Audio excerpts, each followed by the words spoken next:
I had really grand intentions of doing this quicker, but it took me a few days to be able to finish this. We're at the most important video, which is the fourth video, which is the stuff that God did through the flood.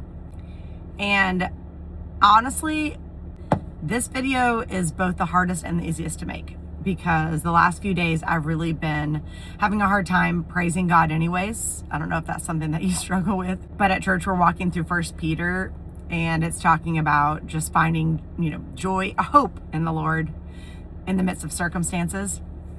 And as I've been pondering all that, I'm thinking this is the best time to talk about God's goodness, because when we forget in the moment about his goodness, or if we're lied to by the enemy, the best thing that we can do is remember. So the things that God did through the flood are astronomically long. I could write an entire book about just the wonderful things that he did and the ways that he showed up. But the first one I'm going to say, which I think 10 years ago I wouldn't have been able to say, is that he gave me the gift and the honor and the privilege of suffering. Because I think before that, I had been through some hard things, but I never was given this gift of being thrust into something where my only hope was him, right? In other seasons of your life, always your only hope is him. But now I knew it. It was like the realization that everything else was taken from me. Now he was it. And so I would say number one was just the gift of suffering. And at the time I was not grateful for it. Now I am. And secondly, through that gift of suffering, he allowed me to suffer through something difficult so that it would prepare me for the more difficult things that were to come in our life. And I will talk about those on another video. But the harder things that were coming, God was building my faith there. So the sermon on Sunday that was on 1 Peter, he talked about how suffering is necessary, that suffering exposes and proves our faith. And by golly George, did this flood prove that. It proved that he is worth it, and I'm willing and absolutely desiring to keep trusting him. So that's the second thing. But then let's talk about just the things that make no sense, right? This FEMA trailer, I thought, was the most amazing thing he could possibly give us.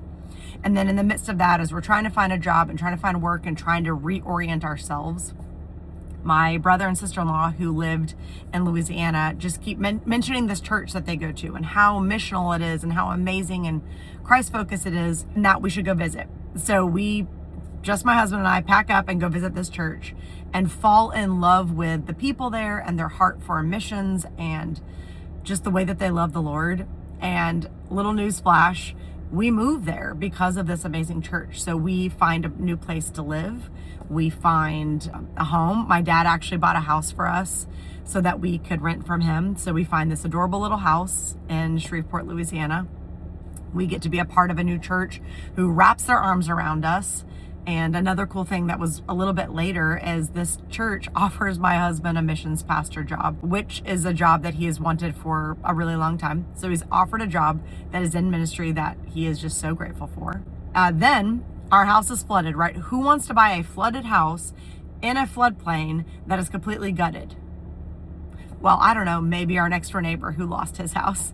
So he comes to us and basically offers us, after insurance had covered everything.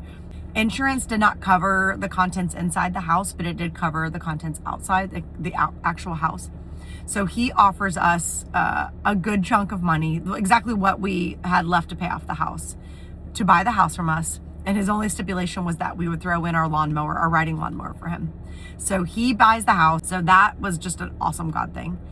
And so insurance did not cover the things that were inside the house, and including my husband's car. I think we did get a tiny bit of money for his car, but we did not replace it quickly. But money did not cover that. And so we had people set up a GoFundMe for us, raise thousands of dollars to be able to help us be able to recoup some of the stuff that we lost. And then I had friends rally and we had a truck from Texas come in and bring stuff. We had gifts sent to us. My brother found us a car and worked all these details out in Louisiana, and someone gave us a car. Just really little details. Like I remember thinking that second morning when I woke up, I was like, I need a razor. I don't have a razor. And something that simple, I had a friend come by and drop that off. She's like, I've got a bunch of extra razors.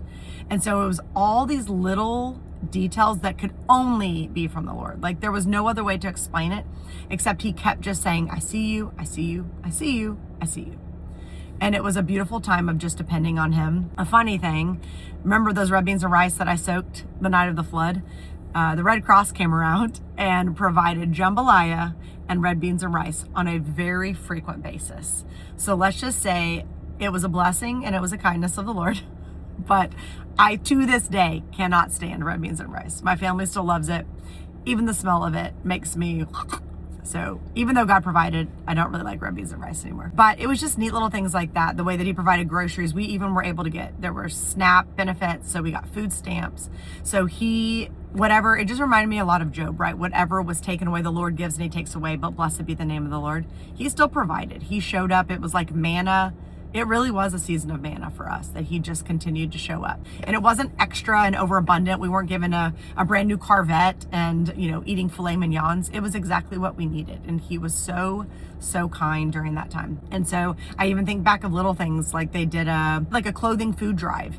And I took home boxes of, diapers for my youngest and food and things like that. It was just like at every turn, there was provision somewhere. And it was this window of time that was just full of God's abundance.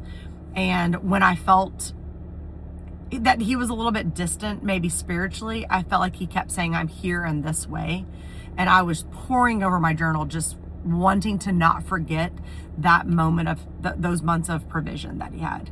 And so I can look back. I mean, it took me some years to not hate bad weather. If I would hear about tornadoes and rain, don't get me wrong, there were years.